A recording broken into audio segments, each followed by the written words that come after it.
Okay, hello, we're going to carry on now. If I can um, uh, have a look again at the cell membrane. Now, I've referred to the cell membranes often so far, and so you'll gather from that of its singular importance in the structure of the cell, but also in functions of the cell. So we need to spend some time looking at it in more detail. You will remember from biology that the cell membrane, that membranes, whether it's the plasma membrane or any other membrane, consists of a skeleton which is built out of phospholipid. Now, the phospholipids are a kind of a schizophrenic molecule because they consist of one portion, which is these long hydrocarbon chains, which are called fatty acids. They're actually lipid there. This is an oil. And just like any oil, it is highly hydrophobic. It is repelled by and repels water and does not dissolve in it. And you know this because if you pour oil onto water, it floats, and it floats for a reason. It floats because it's trying to get away from the water. So this is portion of the molecule is hydrophobic. This portion here, however, is highly hydrophilic. It dissolves in water very, very easily. This part here consists of a phosphate group here, which is joining other chemical groups here, and a molecule here called glycerol. Glycerol is an alcohol sugar, also highly, highly soluble. So this whole unit here, we kind of think of it as being the phosphate head of the molecule, is highly soluble. This here is highly insoluble.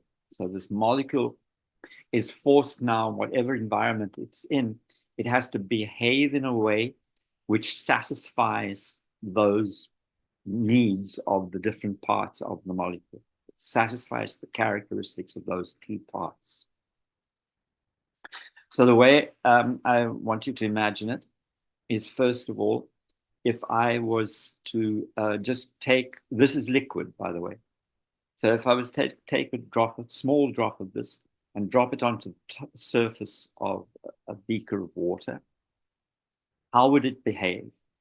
There's only one way for it to behave, and that is to form a film on the surface of the water with these heads dissolved in the water and the tails sticking up out of the water, away from the water. And that is exactly what it would do.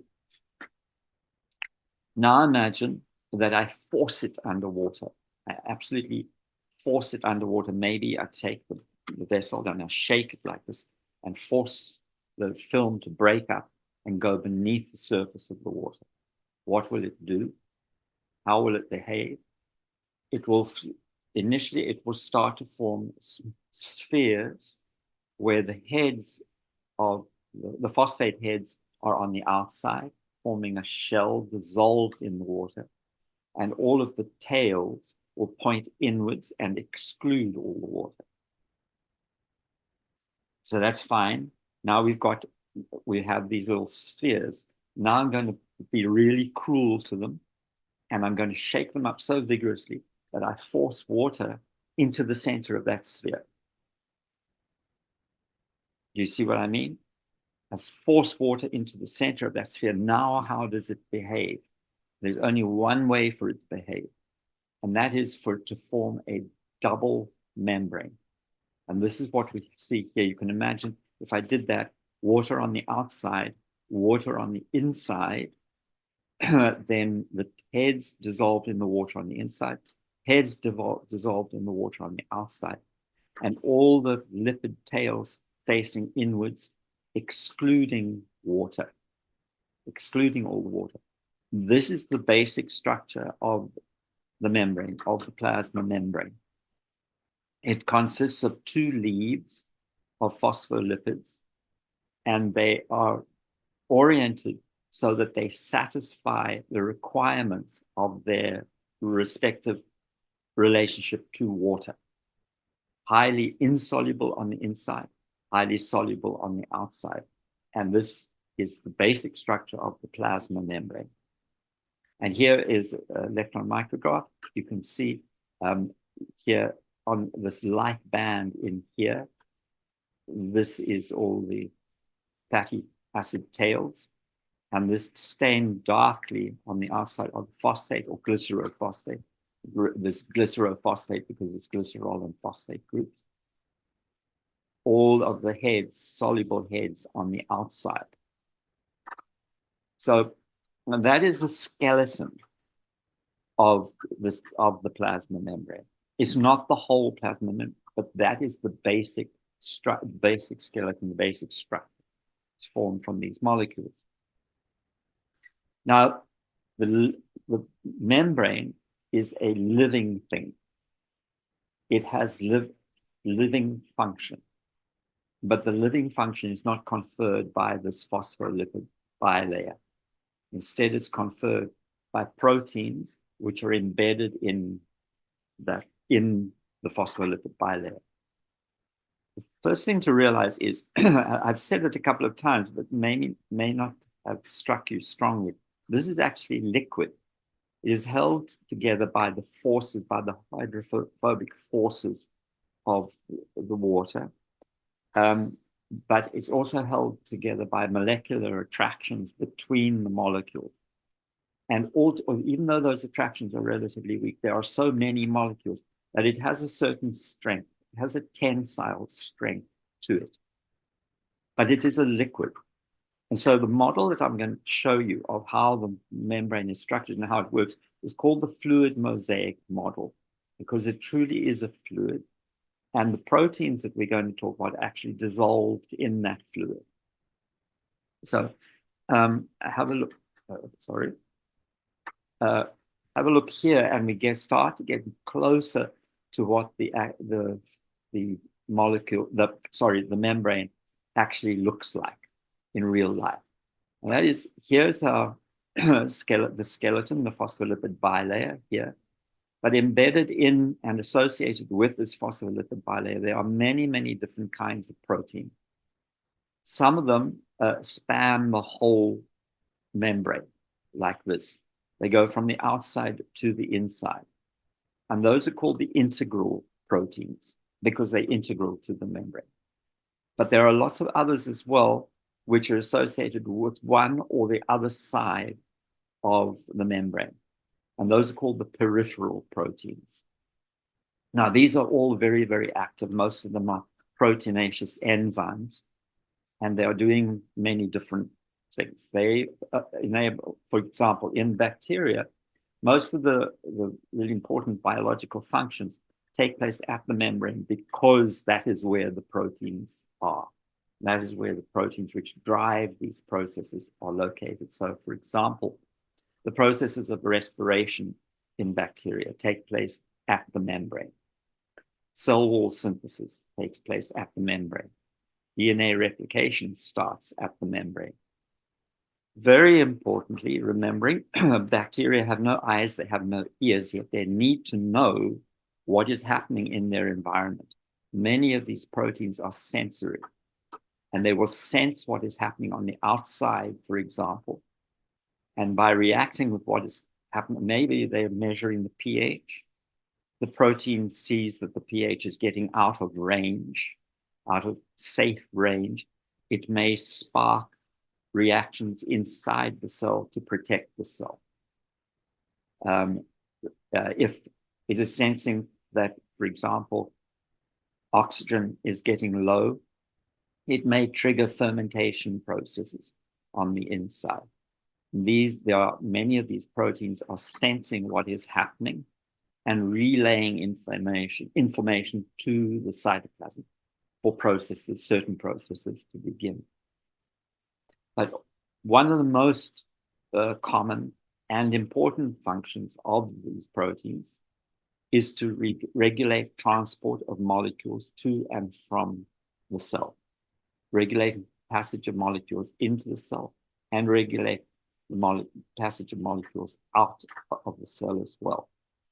And there are two, this we refer to as transport, as molecular transport. And there are two ways in which this is done. The one requires no energy input from the cell, and that is called passive or facilitated diffusion. The other requires an input of energy from the cell. It has to tap its energy reserves to drive the process. And this is active transport, and that utilizes ATP. So we'll get on to some of the other functions of how this is done. But for the moment, just be satisfied. We have that structure, the fluid mosaic model, the phospholipid skeleton with its associated proteins. Just have that in mind. Okay, so if we move out from the cytoplasm, then we've got our cell membrane. Cell membrane ensuring that conditions outside the cell can be different from those inside. But then on the outside of the cell membrane, we have the cell wall. The cell wall is completely different structure to the cell membrane. It has no transport facilities at all. It is purely a molecular reinforcement mechanism, put it that way. That it does regulate the cell shape, and it does provide some mechanical protection from crushing, or it guards that fragile lipid bilayer that is just underneath it. But that's not its main function. The main function of the cell wall is actually to protect from osmotic damage. And I've described to you carefully beforehand how the cell will swell under osmotic pressure and up against the cell wall until the pressure inside the cell, the turgor pressure inside the cell, equals the osmotic pressure trying to push water in.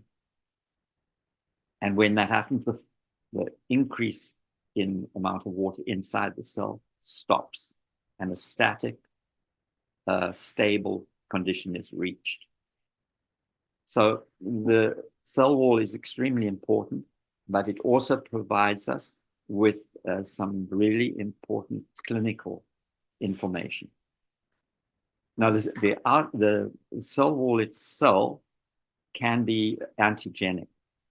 In a disease, in a pathological situation, in a disease situation, the immune system can respond to certain components of the cell wall. So we say it is antigenic. But it's also a target for antibiotic strategies. And I'll explain to you the way in which we use antibiotics in a second. But I'll point out that there is a natural system which acts against the cell wall, especially of this group that we're going to talk about that have a very thick, heavy cell wall. And this is a substance called lysozyme. Lysozyme is very widespread in biology, but especially in the mammals. We have lysozyme, for example, in tears, quite common, and in mucous membranes all over the place. And it's there to act against bacteria. And what it does is it actually breaks down the cell wall. And once it breaks it down, all that osmotic protection is lost, and the cell will burst under osmotic pressure. So the antibiotics like penicillin also act against the cell wall, but in particular against one group. And these are the gram-positive bacteria. And the gram-positive bacteria have a very, very thick cell wall. Gram-negative bacteria also have a cell wall, but it is not thick. So in both cases, the cell wall is made of peptidoglycan, which is a very complex carbohydrate molecule. I don't expect you to remember all of these names. All I want you to remember is it's made up of rigid fibers composed of the polysaccharides. And then it is these fibers are cross-linked with peptide chains, proteinaceous chains, which link them all together. So it begins to form a rigid basket structure. In the gram-positive bacteria, there are many of these layers laid on top of one another. Let me just jump here. So here's our cell membrane there, plasma membrane.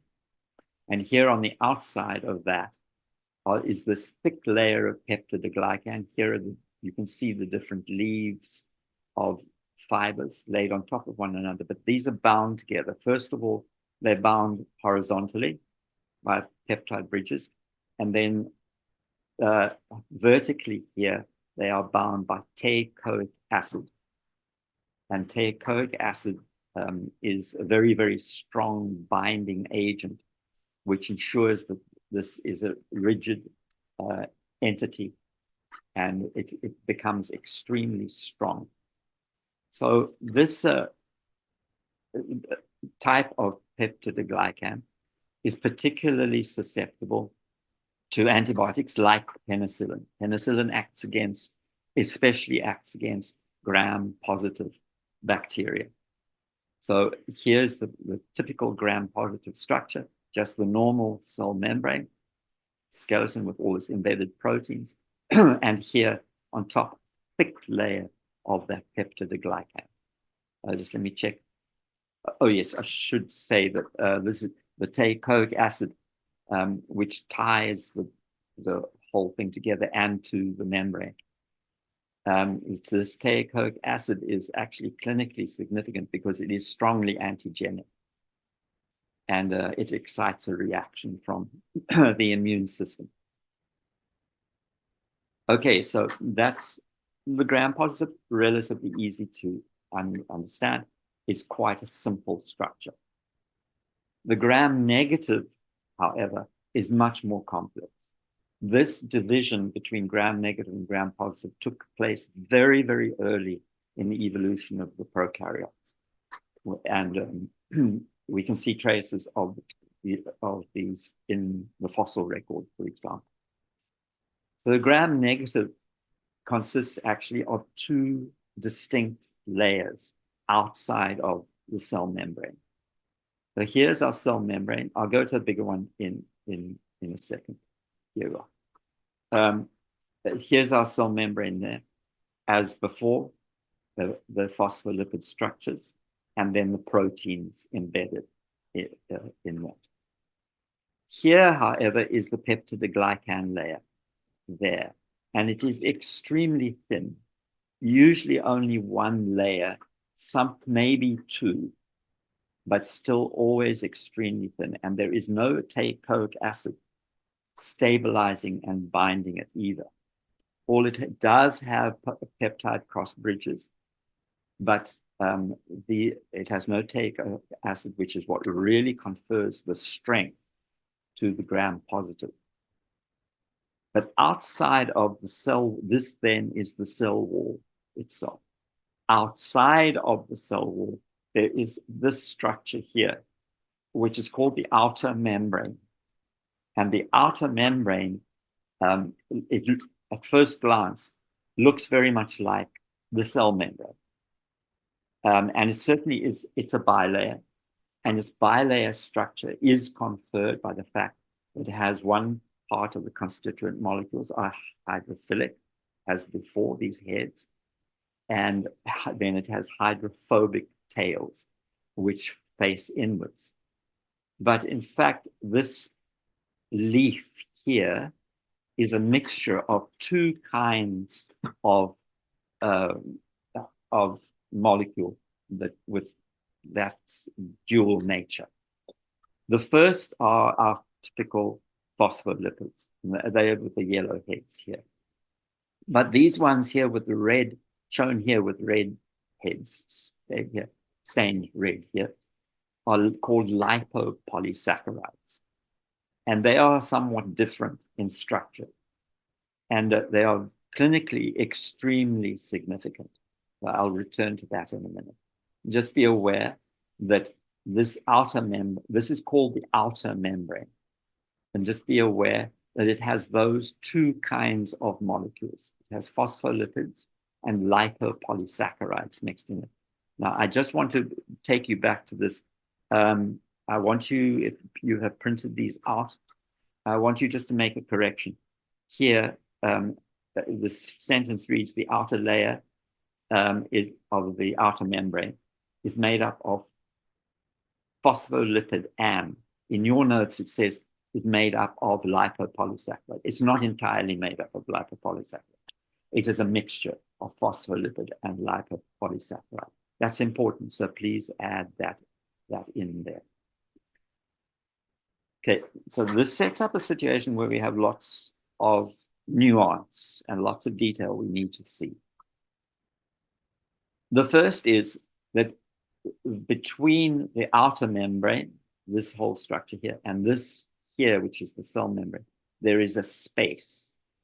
And that is called the periplasmic space. And it is filled with a fluid which is extremely packed with molecules so that it is like a gel-like substance. And that is called the periplasm.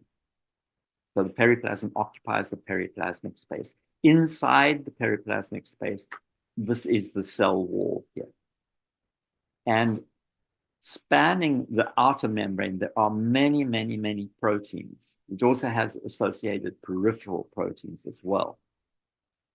Many of these are actually transport proteins. They govern the passage of transport of molecules into the periplasm. And then the membrane itself is responsible for transport of molecules from the periplasm into the cell or the other way around. This periplasm, it turns out, is like a storeroom. And gram-negative bacteria have inside that periplasm, they have solutions of digestive enzymes, of rare nutrients, of all sorts of things that they store inside the periplasm, ready to pass the digestive enzymes out, but nutrients and things like that into the cell. So this is a very active, dynamic structure. This whole structure here outside of the cell membrane. Now we need to also, because it is clinically extremely important, we need to have a look at these lipopolysaccharides again. The lipopolysaccharides actually are clinically significant because they have some portions of them which are highly antigenic. The lipid part of the lipopolysaccharide is called lipid A. And lipid A is very highly antigenic. It is an extremely dangerous substance. And if it is liberated, for example, in human beings or mammals, if lipid A is liberated into the bloodstream, it can induce such a strong immune response that it will result in shock. Now, that's not shock like, it's shock, clinical shock, which is a catastrophic collapse of blood pressure. It's part of the immune response. It's like the immune response goes overboard. So, and lipid A is one of the agents that can cause that kind of clinical shock. The polysaccharide also is antigenic. So here, have a look and you'll see. Here is the lipid A, and that is embedded into the lipid bilayer of the outer membrane.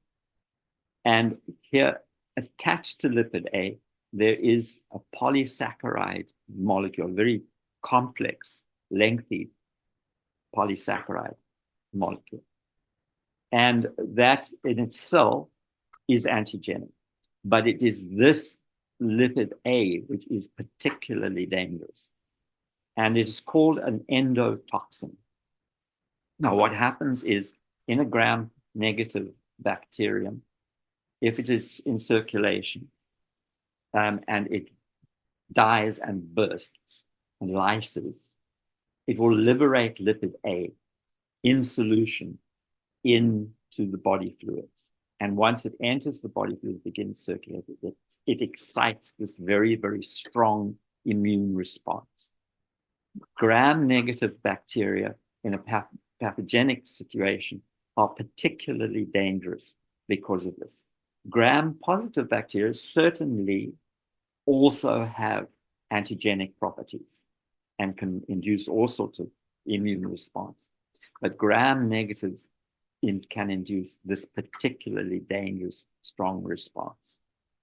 Okay, so the condition which results from that, this clinical shock, is called septic shock. And this is a situation that is referred to as sepsis. Sepsis is not just the circulation, you kind of think instinctively sepsis is just circulation of bacteria. It's not. Sepsis is actually a physiological response to the presence of antigen, which produces a catastrophic drop in blood pressure and organ failure. And we will discuss it in more detail later on when we talk about clinical situations. Just let me check that I've told you everything I need to tell you. Oh, yes, this is important as well. These embedded proteins here are transport proteins, and they are called porins. And the porins are specialized transport proteins. This is not active transport, but they are able to recognize and transport very often very rare molecules that are present in the medium around them. And there are many of them in gram-negative bacteria, highly specialized for transporting molecules into the periplasmic space, into the periplasm itself. Okay, so I think that's what all. So you've heard this term gram-positive and gram-negative. What does the gram-positives have? A thick cell wall, I said. Gram-negatives have a thin cell wall and the outer membrane. So the term gram comes from the name of somebody. It was Professor Gram, who developed the staining technique, which is really the most standard clinical staining technique. It's the first thing you do if you have an unknown bacterium in a clinical lab or wherever. You always perform a gram stain, and that immediately gives you an enormous amount of information. So I'll run through how the gram stain is done and then explain why, in actual fact, the reactions are different. Okay, so what we're going to do is we're going to take, this is what you'll do in lab. You'll take a mixture of gram-positive and gram-negative bacteria. A typical gram-negative bacteria is E. coli, which you've heard about often. A typical gram-positive would be any of the cocci, like streptococcus or staphylococcus. And then there are a lot of gram-positive rods as well. But in this case, what we're doing is we've got a gram-negative rod and a gram-positive coccus that we're going to stain. So first of all, you need to be careful when you do this. You make a smear in water, spread it out very, very, very thin. When you do this in lab, make sure that you do this extremely, extremely dilute mixture of the bacterial sample and water. You spread it out, then you let it dry, and then you fix it.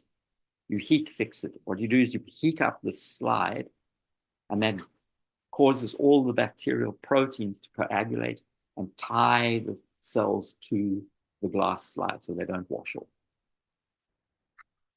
The very first thing you do is you flood the slide with a dye called crystal violet. Crystal violet is just a good general dye, and it stains all of the cells, whether they're gram-positive or negative. It stains them all a deep blue color. So we then, you leave that for a requisite amount of time, and then you add iodine. Now, iodine is called a mordant. And what that does is it takes the crystal violet and it ties it very tightly to the cell, and specifically to the peptidoglycan, but also to elements inside the cytoplasm. It's like a way of retarding the crystal violet so it's not easily removed. You then, this is the critical step in the lab. This is an alcohol wash. You then wash the cells with alcohol. Crystal violet is extremely soluble in alcohol, very, very soluble indeed. In the case of the gram-negative bacteria, the crystal violet simply washes straight out. But in the case of the gram-positives, it is retarded inside the cell, and it's principally retarded by the very thick peptidoglycan layer. You have to be careful at this step. This has to be done very briefly, because if you leave the alcohol on too long, you can wash the crystal violet even out of the gram-positive bacteria. The reason that the gram-negative bacteria respond this way is, first of all, they don't have that thick layer of peptidoglycan with the crystal violet mordanted to it. But in the second reason is that the alcohol actually disrupts the outer membrane. And when that happens, everything that's trapped in the cytoplasm and this periplasmic space washes out very easily. So the crystal violet is lost from the gram-negative very easily in that step. So now what you're left with, were you to now look at it under the microscope, what you would see, you would actually only see the gram-positive bacteria stained deep blue, a kind of deep blue-black, actually, color by this stage. And you would see in the background, you might be able to see the kind of ghosts of the gram-negatives, because they will be completely colorless at this stage and difficult to see. So that's not the situation we want. We want to be able to see our gram-negatives easily and distinguish them. And so what we then do is we stain with a general stain called safranin. And safranin will stain all of the cells. But in the case of the gram-positives, you can't actually see the safranin because they're so deeply stained with crystal violet. Instead, it will stain the gram-negatives a pink color like this. And this is what you end up seeing if it all works properly. These are the gram-negative bacteria in the background here, the rods here, and here are the gram-positive cocci, all stained a deep blue, kind of a blue-black color. It's a very simple staining technique, but it's tremendously important because it produces the first step in our ability to classify the bacteria and start to identify them. And there are clinically significant differences between gram-positive and gram-negative. Now, the gram-negative bacteria are regarded as being an evolutionary advance on the gram-positive.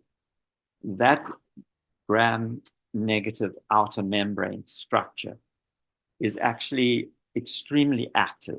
It provides protection from all sorts of things. It provides protection from detergents, from antibiotics, which might be coming in, and that sort of thing. But it also allows the gram-negative a special quality of accumulating rare molecules.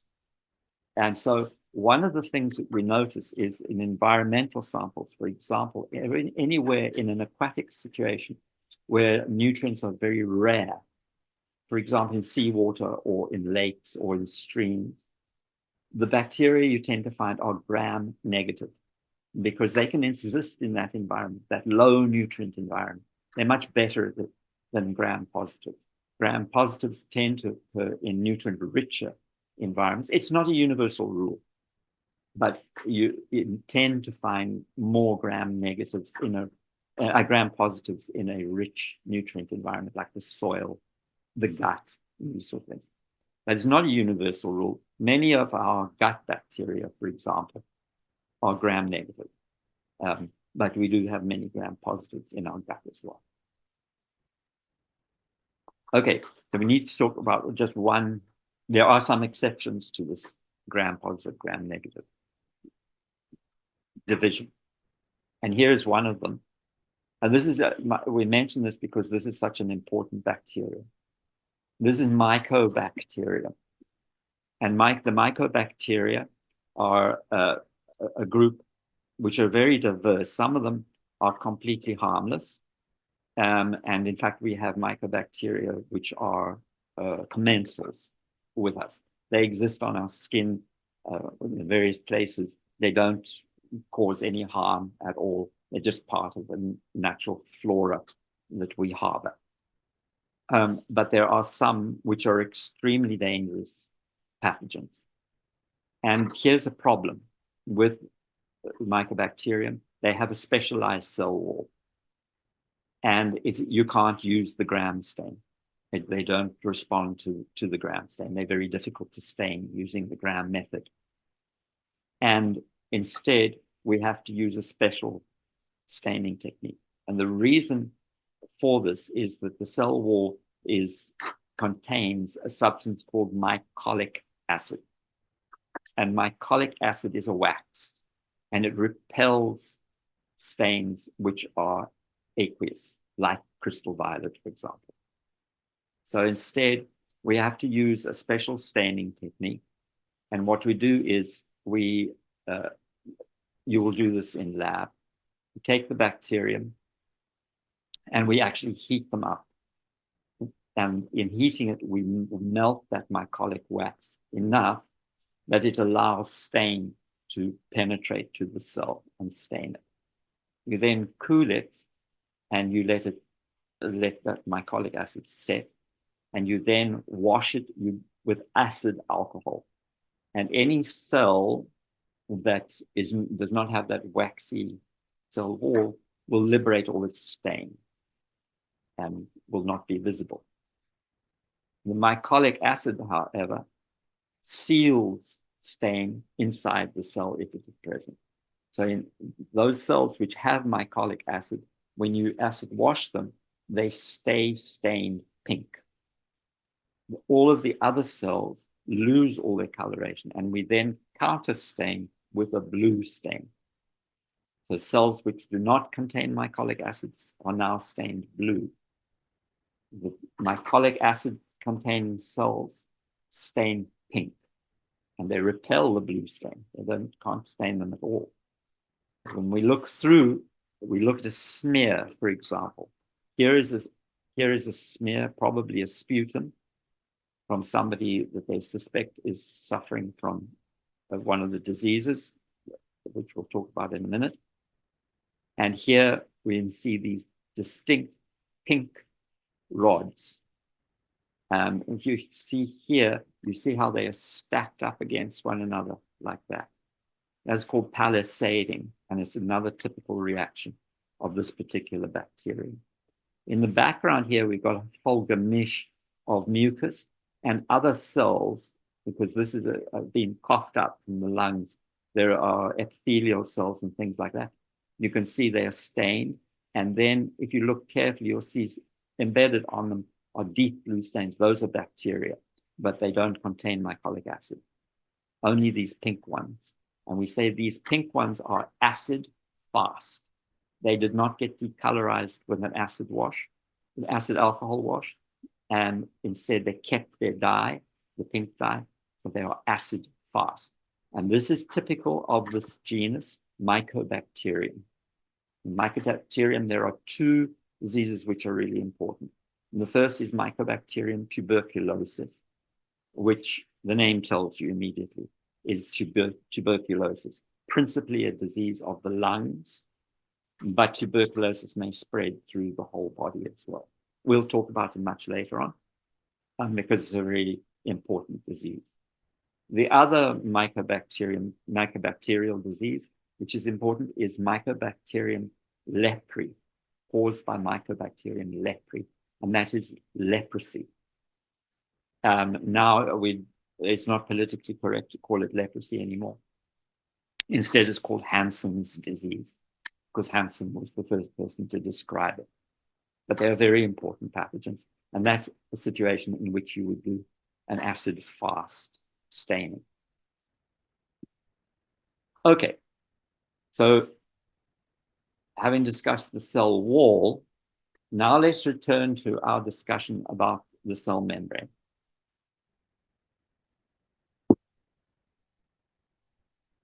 We've got a good idea now about the structure of the cell membrane. I would say that many of the things I'm going to talk, many of the principles I'm going to talk about in eukaryotes would apply to the membranes which surround the organelles as well. But of course, in our consideration, we're only talking about prokaryotes. So there is only one membrane to discuss, and that is the cell membrane or the plasma membrane around the outside of the cell. This thin membrane, just 2 molecules thick, is actually a very profound barrier. And the reason for that is this hydrophilic, hydrophobic nature. Because most substances dissolved in water or in water are actually hydrophilic. So they find it extremely difficult to move across this barrier because they have to get through this hydrophobic portion in the middle. In addition, anything which is charged, any charged molecule finds it extremely difficult to move, would find it extremely difficult to move through the cell membrane because of interactions with these hydrophilic heads in particular. So this schizophrenic nature of the molecule, of the phospholipids, is what confers the ability to actually exclude molecules and prevent them from moving across. There are some which can get across. Gases can get across quite easily. And surprisingly enough, water itself can move across the membrane, but it does so extremely slowly. The gases can move quite easily.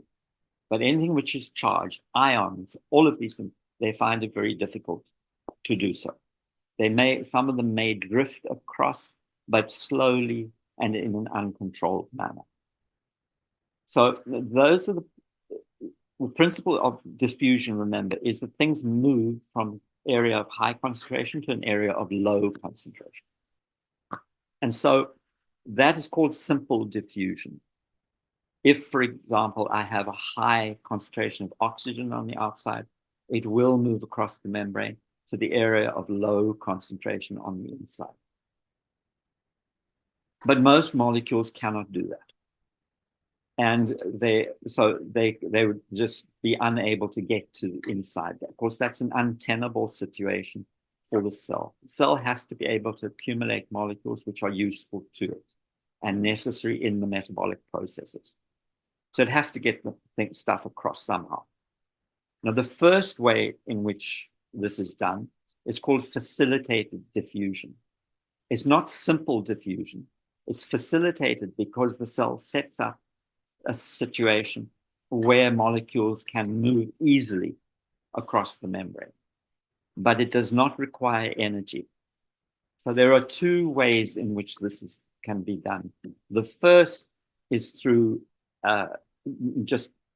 transport proteins, which are not particularly specific. Sometimes they're specific for a particular group kind of molecule. Maybe you've got a transport molecule, transport protein, which allows sugars to go across, or something like that.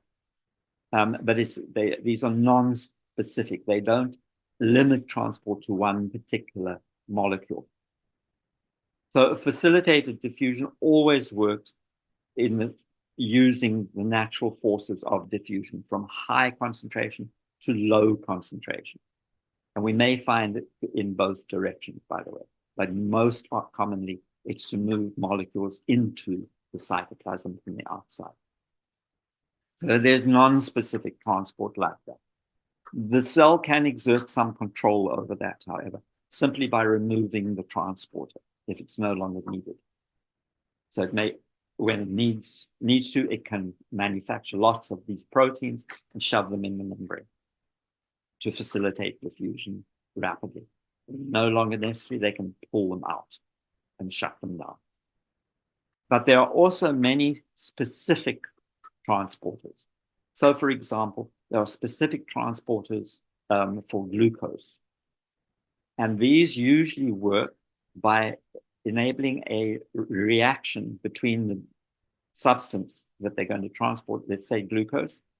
Glucose actually binds to the protein of the transporter. And in binding here, it alters the structure of the protein. And the protein now opens to the inside. And once it opens to the inside in that particular conformation, it loses its ability to bind the substance it's transporting, and it releases it to the inside. So we have glucose, it comes to the glucose transporter. It binds to the protein, it alters its structure, and the transporter loses its ability to try to bind the substance, and it releases it. So it can actually very, very rapidly, this can happen thousands of times a second. It can very rapidly transport the substance across the membrane. But this requires no energy. It is a passive process. It's a facilitated diffusion, but it is a passive process. Now, a kind of specialized version of this is that the cell can also transport water across the membrane. I told you can get some diffusion of water across the membrane. It is very slow, and far too slow very often for the cell's needs. And instead, when the cell needs to transport water, it will open up these specialized transporters called the aquaporins. And the cell can actually manufacture aquaporins as needed, embed them in the membrane, and allow the very rapid transport of water into the cell. You'll realize from what I've told you before that getting water into the cell is seldom a problem. And the reason for that is that these aquaporins are embedded in the membrane. There is some control over it simply by limiting the number of aquaporins in the membrane. But there is, once the aquaporin is there, it passively transports water across from the outside to the inside. Okay, so that's here are our different ways of transporting molecules to and from across the molecule. First of all, by simple diffusion. That is limited to only a few kinds of molecules. Next, facilitated diffusion, either through non-specific transporters or else by specific transporters which respond to the presence of a particular molecule, such as glucose. All of these are passive transport systems. They require no input of energy. But very often, the cell needs to move substances across the membrane from an area of low concentration to an area of high concentration. Now, that's the opposite. That is going against the diffusive nature of these molecules. And in order to do that, the cell has to put in energy. And this here is a typical, this is a typical and very famous one. This is a potassium-sodium pump, which occurs in bacteria, occurs in eukaryotes, very, very important in nerve cells, for example. And what this is doing is, first of all, let's just do it this way around. We're going to take this molecule here. You can see that it is rare on this side here. It's actually potassium. And we're going to bind it here to these here. And when we do so, this molecule loses its ability to bind these square molecules here, and they are released. Energy is then used to change the formation of the molecule, and the transport molecule opens up towards the outside like this, loses its ability to bind these potassium molecules and releases them. When it's facing out like this, it no longer can bind the potassium, but it will bind the sodium. It binds the sodiums to the protein, and the molecule changes shape and faces inward. Now we repeat the whole process. We have to put in energy. That when we do so, it releases the sodiums to the inside. It changes shape, and it releases the potassiums to the outside. So it's pumping in two directions, but it is specific for two different molecules. Pumps one to the outside, one to the inside, one to the outside, one to the inside. And as it does so, it burns energy. It has to burn energy in order to do these changes in shape. The energy that it uses is derived from ATP, the most important biologically useful form of energy. ATP is converted to ADP. ATP is adenosine triphosphate. It is converted to ADP, and the energy contained in that last phosphate bond is used to perform this transport back and forth. Okay, so let me go on now to, and let me just say something. Please make sure that you go over this structure and functions of the membrane very carefully in your book, because you are going to be eventually be closely examined on those topics, okay? And it's really important that you understand how that works. Okay, so let's return to our general cell anatomy and have a look quickly at some of the cytoplasmic elements. We've talked a lot about the outside of the cell, but now let's talk more about the inside of the cell and some of the things that are associated with the inside of the cell.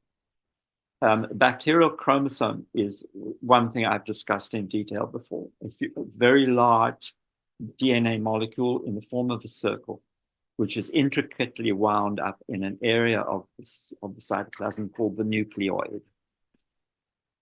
So that is the bulk of the DNA in the cell.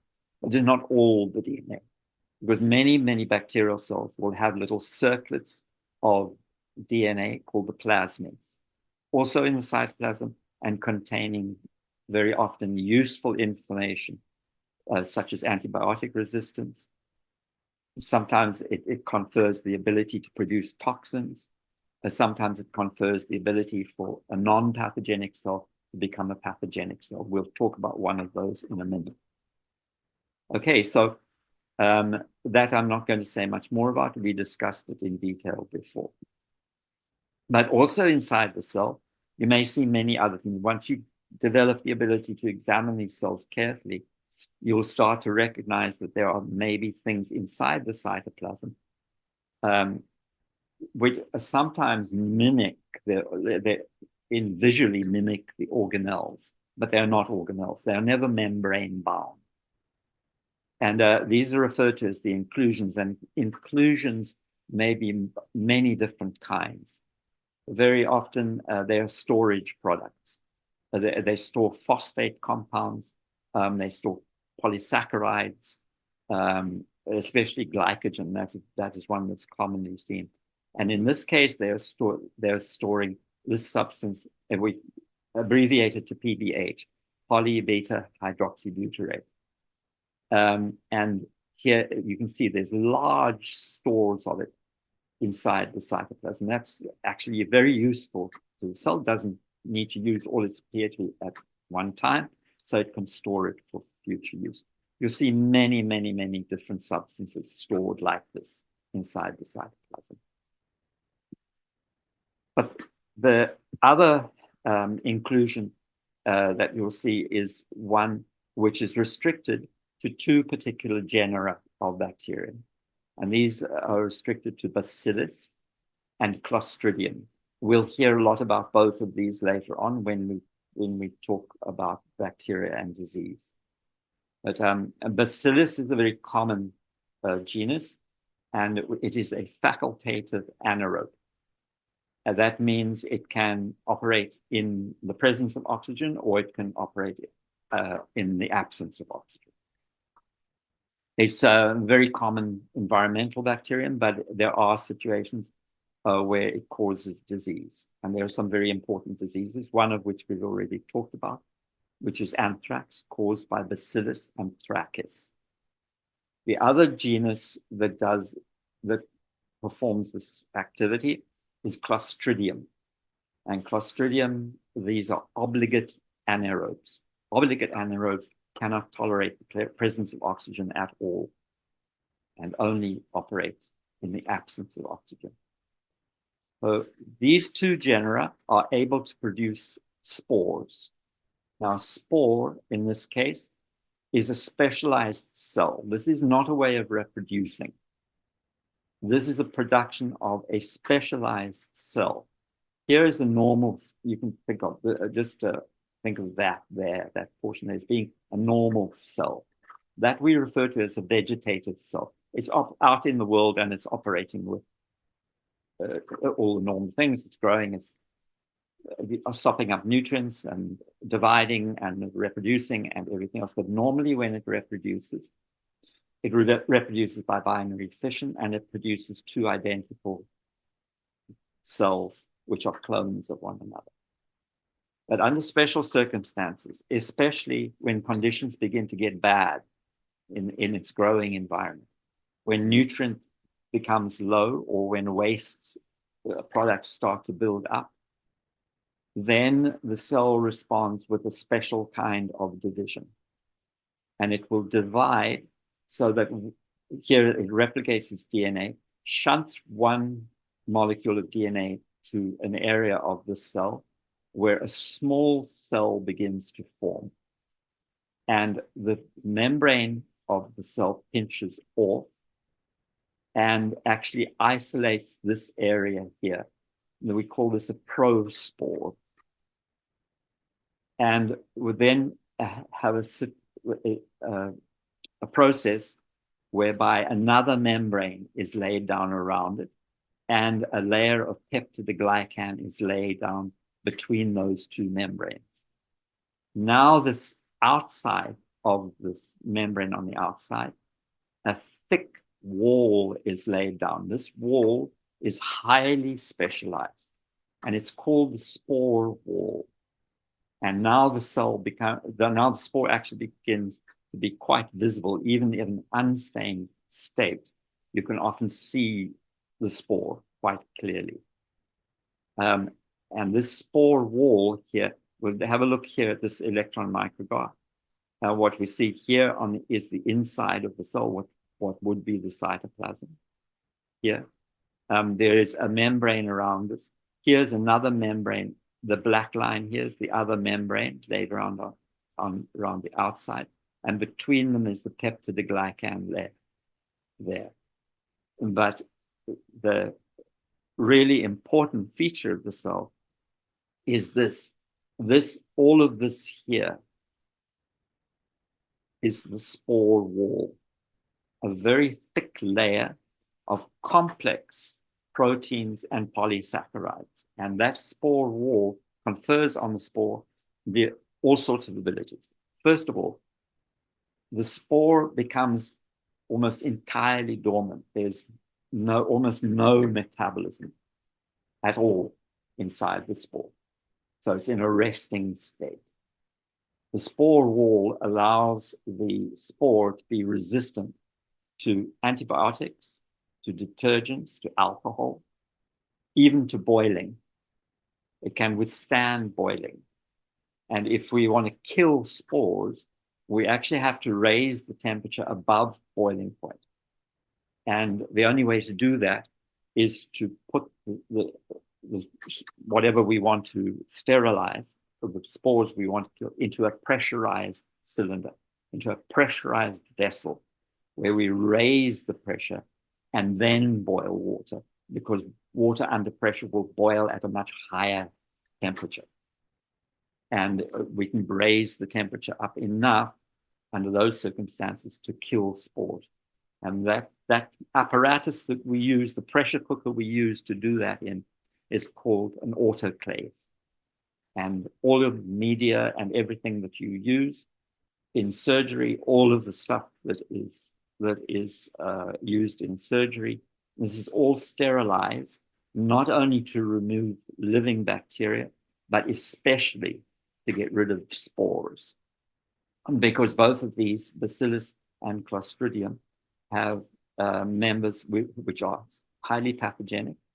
And if their spores are present, once the spores land in a suitable environment, a wound, for example, or an aqueous solution that is suitable for their growth, the spores will germinate and form new bacterial cells and rapidly reproduce. The process of producing the spore is called sporulation, and that's this whole process here, budding off a small portion of the cell, laying down membranes, peptidoglycan, and then a thick layer spore wall on the outside. Okay, so there are, in fact, even more features on the outside of the cell wall itself. We saw, for example, we have the cell membrane and the cell wall. There may be features outside the cell wall, and the most important of them is a slimy layer of mucus. Now that can have different natures, depending first of all upon the organism, but second of all upon the conditions under which the organism is living. If it is, the slime is like mucus, it's a mixture of all of proteins and polysaccharides like mucus. If it is very well organized and easily visible, we call it a capsule. And this is an important clinical feature, as I'll explain in a minute. Here you can see here, this has been a special stain. Here the cells are stained dark, but the background of the preparation is stained. And this clear portion here is the capsule. And the capsule is excluding this background or negative stain. The cells that produce the capsule are stained here with another stain. But here we can clearly see, this is you'll do this in lab, I think, and you usually do this just with Indian ink. And the capsule repels the Indian ink and leaves this clear zone. Now, sometimes this the outer layer is actually loosely organized and can actually wash off quite easily, and that we call a slime layer. Now, these layers are important because of several things. First of all, they are protective. They do, but they especially protect against the activity of the immune system, for example. They protect against phagocytosis by white blood cells. Second of all, it's these layers that allow cells to begin to aggregate together. Bacteria love to grow in a layer, and they love to grow on a surface. And these, either the capsule or the slime layer, allow them to do that much more easily. But there is another aspect to this. The capsule is especially important for attachment. And attachment is often the first stage of pathogenesis. So there is one particular instance where this is really famously been documented in molecular biology. And this is in the case of a coccus which causes pneumonia. And this Streptococcus pneumoniae, which causes pneumonia, but it occurs in two forms. There's one form which has a capsule like this. There is another form which lacks the capsule. And when you grow them on an agar, the one that grows the capsule looks smooth. The colonies look smooth because of all the mucus. The ones which lack a capsule look rough. And so they are often called the rough strain or the smooth strain. And what is interesting is that the smooth strain is pathogenic. The rough strain is not pathogenic. And the reason for that is that the smooth strain has a capsule, and the capsule allows the coccus to bind to the lung cells and reproduce and start to produce a pneumonia. And this is often a very virulent pneumonia, especially in people who are bedridden or the elderly. The rough strain cannot do that. It cannot bind to the cells, and it can't start the infectious process. Why this is so famous is because somebody, a scientist demonstrated that the ability to produce a capsule could be transferred. It could be transferred from a smooth strain to a rough strain, and the rough strain would then become smooth. And this was the very first demonstration that DNA can actually be transferred from one bacterium to another, quite apart from all sorts of other things that were important about that experiment. That we'll discuss when we'll talk more about molecular biology. Okay, so here's a capsule. This is a slime layer, loosely organized around. And these capsules and slime layers can occur in gram-positive and gram-negative bacteria. It's not associated with one of them. Another thing which occurs on the outside of cells are the flagella, and these may be clinically significant for various reasons. First of all, we use the flagellation of cells, how their flagella are organized as to characterize the bacterium. But second of all, flagella in pathogenic bacteria are antigenic. So the immune system responds strongly to the presence of flagella. Bacteria may be completely absent of flagella. There are bacteria which simply don't grow flagella. In those which do, the flagella can be produced extremely quickly. Sometimes you'll see that the cells do not have flagella, and then you put them into another situation and they will actually produce flagella. And flagella, how they are flagellated is characteristic and genetically determined. So for example, here is one, this is very common. This is a very common situation. Here's our bacterial cell, and it has flagella all over the cell. And that is called peritrichous flagellation. Sometimes they have only one flagellum, and here this is monotrichous flagellation. A lophotrichous flagellation is where you have a whole bunch coming out from one place. And this is lophotrichous. And amphitrichous is when you have flagella at both ends, both there and there. So, and this is called, these are amphitrichous flagella.